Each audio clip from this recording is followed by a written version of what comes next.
Meanwhile, we can't get the eggs we want and the gas for the barbecue this weekend. Apparently, there's shortages of that sort of stuff. Eggs and gas, who would imagine that kind of a headline? But I did. The power problems are enormous. The power problems are absolutely enormous, Bronwyn, but equally our food problems are enormous. I think travelling overseas and promising the world is a big mistake if you can't deliver. Well, Gary, you know, he's beginning to look a lot like the Whitlams.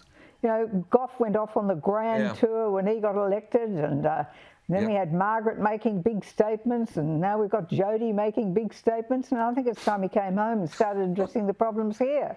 Because, quite frankly, it's all very well to swan around, and some of those meetings are important to do, but you're a low-profile person, and in the scheme of things, don't go around doing this big noting stuff. What does he think? He's going to replace all the wheat that's supposed to be coming out of Odessa to go off to Africa to feed the people who are starving?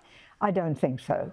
I mean, it just made no sense at all. And on energy, it's always contradictory. He says, we'll be the energy leaders of the world. We're going to invest more in renewable energy.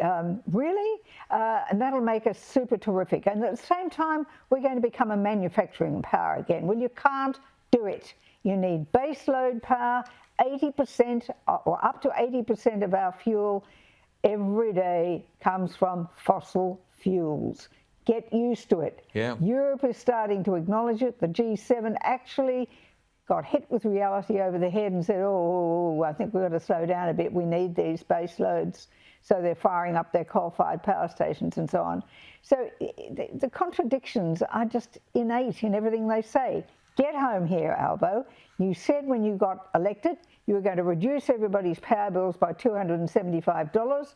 Already, AGL said yours is average will be up $300. It's going to rise and rise on top of rising interest rates, being mortgage payments. It's getting to a crisis in your hometown. Come home, Albo.